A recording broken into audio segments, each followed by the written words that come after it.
ವೀಕ್ಷಕರೇ ನಮಸ್ಕಾರ. ಇಲ್ಲಿವರೆಗೆ Bharat two front of war ಬಗ್ಗೆ ತುಂಬಾ ಮಾತನಾಡುತ್ತಿತ್ತು ಮತ್ತು ಅದಕ್ಕೆ ಸಿದ್ಧತೆಯನ್ನು ಕೂಡ ನಡೆಸುತ್ತಲೇ ಇದೆ. ಅಂದ್ರೆ ಎರಡೂ ದಿಕ್ಕಿನಿಂದ ಎದುರಾಗುವ ಶತ್ರುಗಳ ಸವಾಲನ್ನು ಎದುರಿಸುವುದಕ್ಕೆ ಈಗಾಗಲೇ ಭಾರತ ಸಜ್ಜಾಗಿದೆ ಮತ್ತು ಸಿದ್ಧತೆಯನ್ನು ಕೂಡ ನಡೆಸುತ್ತಿದೆ. ಒಂದು ಕಡೆ ಪಶ್ಚಿಮದಿಂದ ಪಾಕಿಸ್ತಾನ, ಅದೇ ರೀತಿ ಉತ್ತರದಿಂದ ಚೀನಾವನ್ನು ಈಗಾಗಲೇ ಎದುರಿಸುವುದಕ್ಕೆ ಭಾರತ ತನ್ನೆಲ್ಲ ಅಗತ್ಯಗಳನ್ನು ಮತ್ತು ತನ್ನೆಲ್ಲ ಮುಂಜಾಗ್ರತಾ ಕ್ರಮಗಳನ್ನು, ಅದೇ ರೀತಿ ಎರಡೂ ದೇಶಗಳನ್ನು ಎರಡೂ ಭಾಗದಿಂದ ಎದುರಿಸುವುದಕ್ಕೆ ಸಕಲ ಸಿದ್ಧತೆಯನ್ನು ಮಾಡಿಕೊಳ್ಳುತ್ತಲೇ ಇದೆ ಮತ್ತು ಸಿದ್ಧತೆಯನ್ನು ಗರಿಷ್ಠ ಮಟ್ಟಕ್ಕೆ ಅಡ್ವಾನ್ಸ್ ಆಗಿ ಮಾಡಿಕೊಳ್ಳುತ್ತಿದೆ. ಇಂಥ ಹೊತ್ತಿನಲ್ಲಿ ಭಾರತಕ್ಕೀಗ ಮತ್ತೊಂದು ಸವಾಲು ಎದುರಾಗಿದೆ. ನೋಡಿ, ಬಹುತೇಕ ಇಲ್ಲಿವರೆಗೆ ಭಾರತ ಪಶ್ಚಿಮದಿಂದ ಪಾಕಿಸ್ತಾನ, ಉತ್ತರದಿಂದ ಚೀನಾ ಎದುರಿಸುವ ಕುರಿತು ಒಂದು ಸಿದ್ಧತೆ ಮಾಡಿಕೊಳ್ತಿತ್ತು.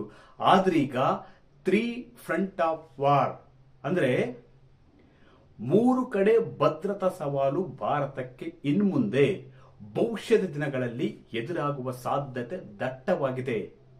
ಯಾಕೆ, ಅದು ಯಾರಿಂದ ಎಂಬ ಪ್ರಶ್ನೆ ಕೂಡ ಇದೆ. ನೋಡಿ, ನಾವೇ ಒಂದು ವಿಮೋಚನೆ ಕೊಡಿಸಿದಂತ, ನಾವೇ ಸ್ವಾತಂತ್ರ್ಯ ಕೊಡಿಸಿದಂತ ಕಿರಾತಕ ಬಾಂಗ್ಲಾದಿಂದ 3ನೇ ಭದ್ರತಾ ಸವಾಲು ಭಾರತಕ್ಕೆ ಭವಿಷ್ಯದಲ್ಲಿ ಎದುರಾಗುವ ಸಾಧ್ಯತೆ ದಟ್ಟವಾಗಿದೆ. ಹಾಗಾದ್ರೆ ಯಾವ ತರಹ ಸವಾಲು ಭಾರತಕ್ಕೆ ಭವಿಷ್ಯದಲ್ಲಿ ಎದುರಾಗಬಹುದು? ಪ್ರಧಾನಿ ಚೀನಾಕ್ಕೆ ಭೇಟಿ ಕೊಟ್ಟಿದ್ರು. ಯಾವಾಗ ಶೇಖ್ ಹಸೀನಾ ಇಳಿದು ಮೊಹಮ್ಮದ್ ಯೂನುಸ್ ಬಂದು ಆವಾಗಲೇ ಬಾಂಗ್ಲಾದೇಶ ಚೀನಾಕ್ಕೆ ತನ್ನನ್ನು ತಾನು ಮಾರಿಕೊಂಡಿತ್ತು. ಸದ್ಯ ಪ್ರಧಾನಿ ಕೂಡ ಅಷ್ಟೇ ಕಳೆದ ತಿಂಗಳ ಚೀನಾ ಪ್ರವಾಸವನ್ನು ಕೈಗೊಂಡಿದ್ದ. ಈ ಪ್ರವಾಸದ ವೇಳೆ 17 ಅಂಶಗಳ ಒಪ್ಪಂದವನ್ನು ಮಾಡಿಕೊಂಡು ಬಂದಿದ್ದಾರೆ. ಚೀನಾದ ಜೊತೆ 17 ಅಂಶಗಳ ಒಪ್ಪಂದವನ್ನು ಮಾಡಿಕೊಂಡಿದ್ದಾರೆ. ಇಲ್ಲಿ ಗಂಭೀರವಾಗಿ ಪರಿಗಣಿಸಬೇಕಾದ ಒಂದು ವಿಷಯ ಏನಪ್ಪಾ ಅಂದ್ರೆ, ಬಾಂಗ್ಲಾದೇಶದ 2ನೇ ಅತಿ ದೊಡ್ಡ ಬಂದರು ಆಗಿರತಕ್ಕಂತ ಮೊಂಗ್ಲಾ ಬಂದರನ್ನು ಅಭಿವೃದ್ಧಿಪಡಿಸುವ ಕುರಿತು ಮತ್ತು ಆಧುನೀಕರಿಸುವ ಕುರಿತು ಒಂದು ಒಪ್ಪಂದವನ್ನು ಚೀನಾದ ಜೊತೆ ಬಾಂಗ್ಲಾದೇಶದ ಪ್ರಧಾನಿ ಮಾಡಿಕೊಂಡಿದ್ದಾರೆ. ಸುಮಾರು 4,283 ಕೋಟಿ ವೆಚ್ಚದ ಬೃಹತ್ ಯೋಜನೆಯಲ್ಲಿ ಈ ವಿಶೇಷ ಆರ್ಥಿಕ ವಲಯವನ್ನು ಸ್ಥಾಪಿಸುವ ಕುರಿತು ಒಂದು ಒಪ್ಪಂದ ಮಾಡಿಕೊಂಡಿದ್ದಾರೆ.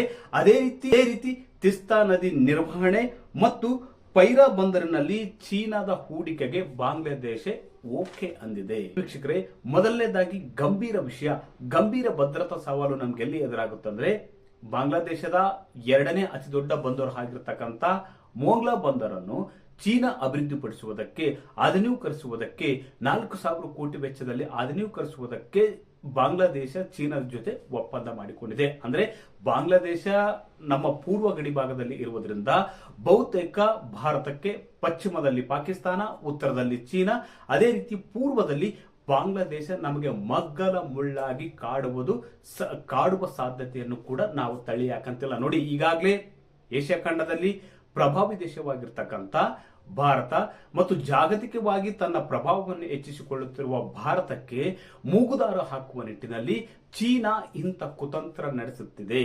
ನೋಡಿ, ಈಗಾಗಲೇ ಭಾರತವನ್ನು ಕಟ್ಟಿ ಹಾಕಬೇಕು, ಭಾರತ ಪ್ರಭಾವವನ್ನು ಕಡಿಮೆ ಮಾಡಬೇಕಂದ್ರೆ ಏನ್ ಮಾಡಬೇಕು? ಭಾರತಕ್ಕೆ ಕಿರುಕುಳ ಕೊಡಬೇಕು, ಭಾರತ ಭದ್ರತೆಗೆ ಧಕ್ಕೆ ತರುವಂತ ಕೆಲಸ ಮಾಡುವ ಕಾರ್ಯದಲ್ಲಿ ಚೀನಾ ನಿರತವಾಗಿದೆ. ಒಂದ್ ಕಡೆ ಪಾಕಿಸ್ತಾನದ ಗಾದ್ವಾರ್ ಬಂದರನ್ನು ಅಭಿವೃದ್ಧಿಪಡಿಸುತ್ತಿದೆ, ಮತ್ತೊಂದು ಕಡೆ ಬಾಂಗ್ಲಾದೇಶದಲ್ಲಿ ಮೊಂಗ್ಲಾ ಬಂದರ ಅಭಿವೃದ್ಧಿಪಡಿಸುವುದಕ್ಕೆ ಒಪ್ಪಂದ ಮಾಡಿಕೊಂಡಿದೆ, ಮತ್ತೊಂದು ಕಡೆ ಶ್ರೀಲಂಕಾದಲ್ಲಿ ಅಂಬಂಟೋಂಟಾ ಬಂದರನ್ನು ಈಗಾಗಲೇ ಅಭಿವೃದ್ಧಿಪಡಿಸಿದೆ. ಅದೇ ರೀತಿ ಜಿಬೌಟಿಯಲ್ಲಿ ಕೂಡ ತನ್ನ ಸೇನಾ ನೆಲೆಯನ್ನು ಸ್ಥಾಪಿಸಿದೆ. ಅದೇ ರೀತಿ ಮಯನ್ಮಾರದಲ್ಲಿ ಕೂಡ ತನ್ನ ಅನುಕೂಲಕರವಾಗಿ ಒಂದು ಬಂದರನ್ನು ಕೂಡ ಸಿದ್ಧಪಡಿಸುತ್ತಿದೆ. ಈ ಮೂಲಕ ಒಟ್ಟಾರೆಯಾಗಿ ಭಾರತವನ್ನು ಸುತ್ತುವರಿಯುವಂತಹ ಪ್ರಯತ್ನ, ಭಾರತ ಭದ್ರತೆಗೆ ಸವಾಲೊಡ್ಡುವಂತಹ ಪ್ರಯತ್ನ ಚೀನಾ ಈಗಾಗಲೇ ನಡೆಸಿದೆ. ಈಗಾಗಲೇ ಗದ್ವಾರ್ ಬಂದರು ರೆಡಿಯಾಗಿದೆ. ಅದೇ ರೀತಿ ಅಂಬಂಟೋಟ 99 ವರ್ಷಗಳ ಕಾಲ ಲೀಸ್ ಪಡೆದಿದೆ. ಜಿಬೂಟಿಯಲ್ಲಿ ಕೂಡ ಸೇನಾ ನೆಲೆಯನ್ನು ಹೊಂದಿದೆ. ಅದೇ ರೀತಿ ಮಯನ್ಮಾರದಲ್ಲೂ ಕೂಡ ತನ್ನ ಹಿತಾಸಕ್ತಿಯನ್ನು ಕಾಪಾಡಿಕೊಳ್ತಿದೆ. ಈಗ ಬಾಂಗ್ಲಾದೇಶಕ್ಕೆ ಬಂದಿದೆ. ಹೀಗಾಗಿ ಬಾಂಗ್ಲಾದೇಶಕ್ಕೆ ಬರುವ ಮೂಲಕ ಭಾರತ ಪೂರ್ವ ಕರಾವಳಿಯಲ್ಲಿ, ಅದರಲ್ಲಿ ವಿಶೇಷವಾಗಿ ಭಾರತ ಪೂರ್ವ ಕರಾವಳಿ ಅಂದ್ರೆ ಭಾರತದ ನೌಕಾನೆಲೆ ಇಲ್ಲಿ ಇದೆ. ಭಾರತ ನೌಕಾನೆಲೆ ಕೇಂದ್ರ ಸ್ಥಾನಗಳು ವಿಶಾಖಪಟ್ಟಣ ಇರ್ಬೋದು, ಒಡಿಶಾ ಇರ್ಬೋದು, ಅದೇ ರೀತಿ ಮತ್ತಿತರ ಸ್ಥಳಗಳು, ನೌಕಾನೆಲೆಗಳ ಸ್ಥಳಗಳು ಇಲ್ಲಿರುವುದರಿಂದ ಚೀನಾ ಬಾಂಗ್ಲಾದೇಶಕ್ಕೆ ಬಂದು ಮೊಂಗ್ಲಾ ಬಂದರನ್ನು ಆಧುನೀಕರಿಸುವ ಮೂಲಕ ಭದ್ರತಾ ಚಲನವಲನಗಳನ್ನು, ಭಾರತ ರಕ್ಷಣಾ ಚಲನವಲನಗಳನ್ನು ಗಮನಿಸುವುದಕ್ಕೆ ಇಂಥದ್ದೊಂದು ತಂತ್ರಗಾರಿಕೆ ರೂಪಿಸಿದೆ ಅಂತ ಕೂಡ ಹೇಳಲಾಗ್ತದೆ. ನೋಡಿ, ಚೀನಾ ಬಾಂಗ್ಲಾದೇಶದ ಮೋಂಗ್ಲಾ ಬಂದರನ್ನು ಅಭಿವೃದ್ಧಿಪಡಿಸಿದರೆ ಬಹುತೇಕ ಆ ಬಂದರಿಗೆ ತನ್ನ ಸೇನಾ ಸರಕುಗಳನ್ನು ಕಳಿಸುವುದಕ್ಕಿರ್ಬೋದು, ಅದೇ ರೀತಿ ಜಲಾಂತರ್ಗಾಮಿಗಳನ್ನು ಕಳಿಸುವುದಕ್ಕಿರ್ಬೋದು, ಅದೇ ರೀತಿ ಸೇನಾ ಹಡಗುಗಳನ್ನು ಕಳಿಸುವುದಕ್ಕೆ, ನೆಲೆ ಊರುವುದಕ್ಕೆ ಕೂಡ ಅಲ್ಲಿ ಅವಕಾಶ ಮಾಡಿಕೊಡುವ ಸಾಧ್ಯತೆ ಹೆಚ್ಚು. ನೋಡಿ, ಈಗಾಗಲೇ ಶ್ರೀಲಂಕಾದ ಅಂಬಂಟೋಟದಲ್ಲಿ ಚೀನಾದ ಜಲಾಂತರ್ಗಾಮಿ ನೌಕೆಗಳು ಇಳಿತವೆ, ಅಲ್ಲಿ ಹಡಗುಗಳು ಕೂಡ ಬರ್ತವೆ ಎಂಬ ಮಾತುಗಳು ಕೂಡ ಇವೆ. ಇದು ಬಹುತೇಕ ಭಾರತ ಭದ್ರತೆಗೆ ಬಹುದೊಡ್ಡ ಸವಾಲನ್ನು ಒಡ್ಡುತ್ತಿದೆ. ಒಟ್ಟಾರೆಯಾಗಿ ಚೀನಾ ಕೈಗೊಂಡಿರತಕ್ಕಂಥ ಈ ಕುತಂತ್ರದ ಯೋಜನೆಗಳಿದಾವಲ್ಲ, ಭಾರತ ಪ್ರಭಾವವನ್ನು ಕಡಿಮೆಗೊಳಿಸುವುದು, ಅದೇ ರೀತಿ ಭವಿಷ್ಯದಲ್ಲಿ ಭಾರತ ಭದ್ರತೆಗೆ ಬೆದರಿಕೆಯನ್ನು ಒಡ್ಡುವ ತಂತ್ರದ ಭಾಗವಾಗಿ ಚೀನಾ ಇಂಥದ್ದೊಂದು ಕಾರ್ಯಕ್ಕೆ ಕೈ ಹಾಕಿದೆ. ಇಲ್ಲಿ ವಿಶೇಷವಾಗಿ ಗಮನಿಸಬೇಕಾದ ಅಂಶ ಏನಪ್ಪ ಅಂದ್ರೆ, ಭಾರತವೇನು ಸುಮ್ಮನೆ ಕುಳಿತಿಲ್ಲ.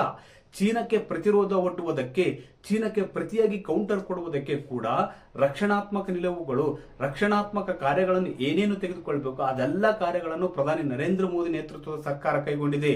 ನೋಡಿ, ಚೀನಾ ಒಂದು ವೇಳೆ ಹಿಂದೂ ಮಹಾಸಾಗರ ಕಡೆ ಬರ್ತಾ ಇದ್ರೆ ಅಲ್ಲಿ ಅಂಡಮಾನ್ ನಿಕೋಬಾರ್ ರಲ್ಲಿ ಈಗಾಗಲೇ ಸೇನಾ ನೆಲೆಯನ್ನು ಸ್ಥಾಪಿಸುವುದಕ್ಕೆ ಭಾರತ ಸಜ್ಜಾಗಿದೆ. ಅಲ್ಲಿ ಅತ್ಯಾಧುನಿಕ ಸೇನಾ ನೆಲೆಗಳನ್ನು ಮತ್ತೆ 3 ಸೇನಾ ನೆಲೆಯ ಶಸ್ತ್ರಾಸ್ತ್ರಗಳನ್ನು, ರನ್ವೇಗಳನ್ನು ಎಲ್ಲವನ್ನು ನಿರ್ಮಾಣಕ್ಕೆ ಮಾಡುವುದಕ್ಕೆ ಮುಂದಾಗಿದೆ. ಯಾಕಂದ್ರೆ ಚೀನಾಕ್ಕೆ ಕೌಂಟರ್ ಕೊಡುವುದಕ್ಕೆ. ನೋಡಿ, ಬಹುತೇಕ ಮಲಕ್ಕ ಜಲಸಂಧಿ ಮೂಲಕ 80% ಆಮದು ಚೀನಾ ಅಲ್ಲಿಂದ ಮಾಡಿಕೊಳ್ತಿದೆ. ಮಲಕ್ಕ ಜಲಸಂಧಿ ಏನಿದೆಯಲ್ಲ, ಅದು ಬಹುತೇಕ ಚೀನಾದ ಹಿಡಿತದಲ್ಲಿದೆ. ಅದರ 150 ಕಿಲೋಮೀಟರ್ ಪಕ್ಕದಲ್ಲಿ ನಿಕೋಬಾರ್ ಯೋಜನೆಯನ್ನು ಈಗಾಗಲೇ ಕೈಗೆತ್ತಿಕೊಂಡಿದೆ ಕೇಂದ್ರ ಸರ್ಕಾರ. ಅಂದ್ರೆ ಭಾರತವನ್ನು ಈಗಾಗಲೇ ಸುತ್ತುವರಿದಿರತಕ್ಕಂಥ ಚೀನಾಕ್ಕೆ ಭಾರತ ತಿರುಗೇಟು ನೀಡುವ ನಿಟ್ಟಿನಲ್ಲಿ ಗ್ರೇಟರ್ ನಿಕೋಬಾರ್ ಯೋಜನೆಯನ್ನು ಕೂಡ ಕೈಗೆತ್ತಿಕೊಂಡಿದೆ. ಈ ಮೂಲಕ ಚೀನಾಕ್ಕೆ ಒಂದು ರೆಡ್ ಸಿಗ್ನಲ್ ತೋರಿಸ್ತಿದೆ ಭಾರತ. ಅಷ್ಟೇ ಅಲ್ಲ, ಹೀಗೆ ಹೊಂದಿಕೊಂಡಿರ್ತಕ್ಕಂಥ ದೇಶಗಳೊಂದಿಗೆ ಭಾರತ ಈಗಾಗಲೇ ರಕ್ಷಣಾ ಒಪ್ಪಂದವನ್ನು ಮಾಡಿಕೊಂಡಿದೆ. ಅದೇ ರೀತಿ ಕ್ವಾಡ್ನ ಸದಸ್ಯ ರಾಷ್ಟ್ರವಾಗಿದೆ ಭಾರತ. ಚೀನಾ ಸುತ್ತುವರಿಕೆ ನೀತಿಗೆ ಪ್ರತಿಯಾಗಿ ಚೀನಾವನ್ನು ಮರಳಿ ಸುತ್ತುವರಿಯುವ ನಕ್ಲೆಸ್ ಆಫ್ ಡೈಮಂಡ್ ಕಾರ್ಯತಂತ್ರವನ್ನು ಭಾರತ ಬಳಸುತ್ತಿದೆ.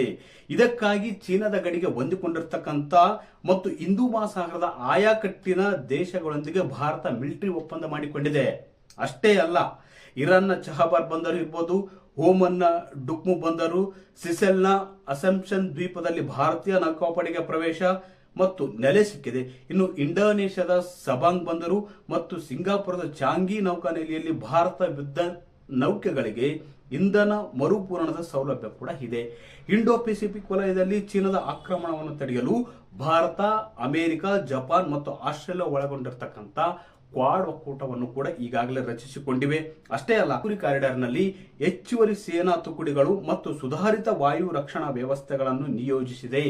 ಜೊತೆಗೆ ಚೀನಾದ ಹೂಡಿಕೆ ಮೇಲೆ ಈಗಾಗಲೇ ಭಾರತ ನಿಯಂತ್ರಣವನ್ನು ಕೂಡ ಹೊಂದಿದೆ.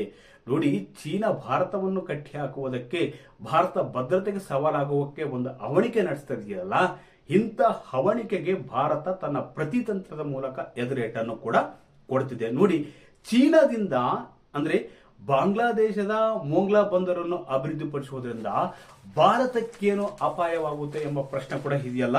ಈಗಾಗಲೇ ಚೀನಾ ಮಯನ್ಮಾರ್ನ ಕೌಪು ಮತ್ತು ಬಾಂಗ್ಲಾದೇಶದ ಚಿತ್ತಗಾಂಗ್ನಲ್ಲಿ ಕೈಗಾರಿಕಾ ವಲಯಗಳನ್ನು ಅಭಿವೃದ್ಧಿಪಡಿಸಿದೆ.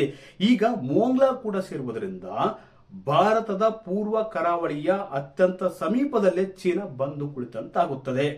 ಮೋಂಗ್ಲಾ ಬಂದರಿನಿಂದ ಕೋಲ್ಕತ್ತಾ ಕೇವಲ 190 ಕಿಲೋಮೀಟರ್. ಅದೇ ರೀತಿ ಭಾರತ ಅತ್ಯಂತ ಆಯಾಕಟ್ಟಿನ ಪ್ರದೇಶವಾದ ಚಿಕನ್ ನೆಕ್ ಎಂದು ಕರೆಯಲ್ಪಡುವ ಸಿಲಿಗುರಿ ಕಾರಿಡಾರ್ ಕೇವಲ 215 ಕಿಲೋಮೀಟರ್ ದೂರದಲ್ಲಿದೆ. ಇದು ಮೇಲ್ನೋಟಕ್ಕೆ ಈ ಬಂದರು ಯೋಜನೆಯಾದರೂ ಕೂಡ ಭವಿಷ್ಯದಲ್ಲಿ ನೌಕಾ ನೆಲೆಗಳನ್ನು ಮಾಡುವ ತಂತ್ರ ಚೀನಾದ್ದಾಗಿದೆ.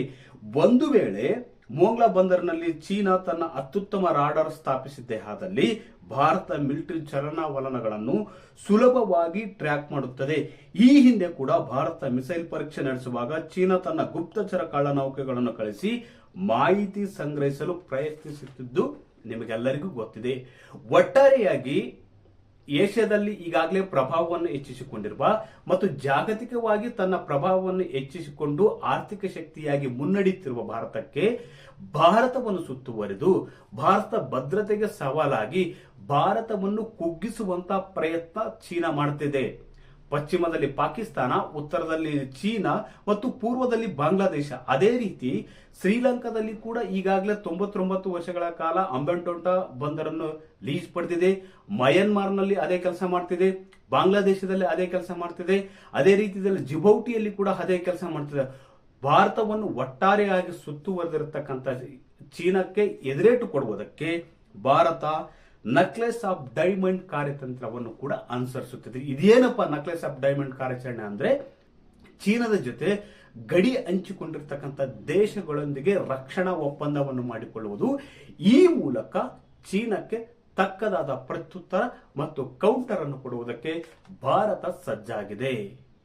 ವೀಕ್ಷಕರೇ, ಈ ಮಾಹಿತಿ ಇಷ್ಟವಾದಲ್ಲಿ ಈ ವಿಡಿಯೋ ಶೇರ್ ಮಾಡಿ, ಲೈಕ್ ಮಾಡಿ, ಕಮೆಂಟ್ ಮಾಡಿ.